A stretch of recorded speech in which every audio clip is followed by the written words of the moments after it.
All right, welcome back. This is what we're going to do for the watercolor session. Here's the drawing that we worked on in the last session, and we're going to start with some brushes. You should have a nice wash color brush, a nice number 8 nylon bristle brush, your 16 paint pan.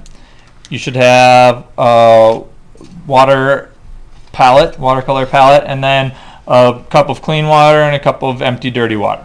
All right. Then you should have at least 2 paper towels, one to dry your brush off and one to do some blotting as we go through. So I'm going to get started. Oops. And don't forget your little water cup to put your little personal water in so you can have your own clean water. All right, so here we go. I'm going to get started by making 2 washes. I'm going to make, and I'm actually going to use these center pans here because I want to make the washes a little bit more. Notice I'm starting out with nice clean water. And then I'm going to make 2 washes. I'm going to start with like this turquoisey blue here. And I'm going to put a little turquoise blue in for the sky color, because that's going to kind of go nicely with the red of the poppies. Rinse my brush out. And I'm just going to put a hair of orange in there just to kind of tone it down a little bit, so that it doesn't get too like bright on us. And then I'm going to make a green. I'm going to use yellow, and this is going to be just the undercolor for the green. You can see I didn't wash my brush out very well, and there was green left over in my yellow here. So that's actually the kind of the perfect green that I want, interestingly enough. But I'm going to get a little yellowish green because this is a spring picture, right? So we want to have spring green. So mix up those 2 colors. They're both really green. One's a bluish green, one's a yellowish green. And I'm going to put those in the background. Now, my water up here is a little yellowish green, which is just fine. That's exactly what I want. I'm actually going to use that wet water and just paint right over the top of my area that I'm going to have green in. Notice I paint around my flowers so that I don't have the watercolors running together there.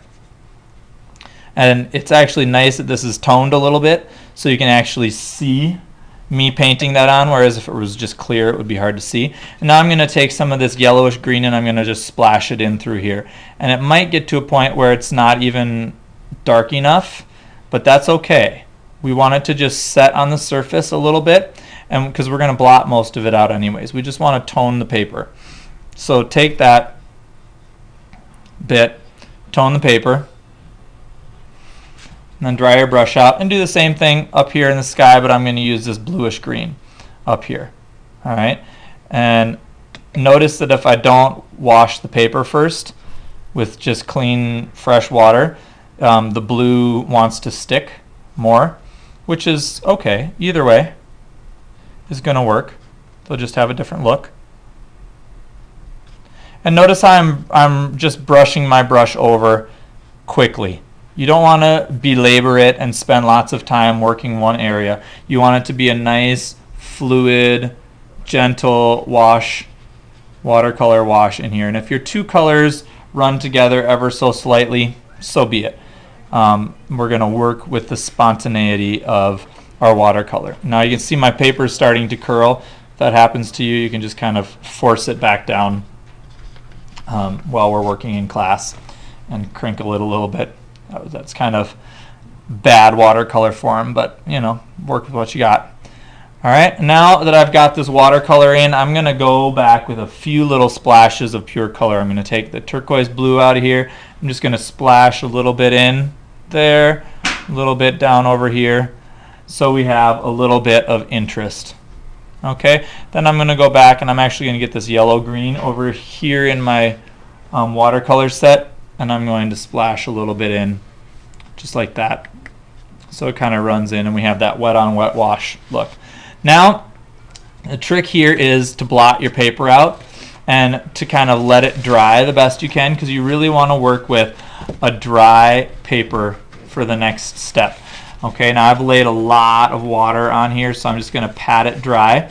And if we need to in class, we can use the hair dryers to kind of keep the papers dry. But the idea is we want to dry those up and do the next step. And while we're doing that next step, it'll dry a little bit as well. I'm going to work now on the next step, which is going to be the red for the poppy flowers. Okay, I'm going to do 2 different layers of color.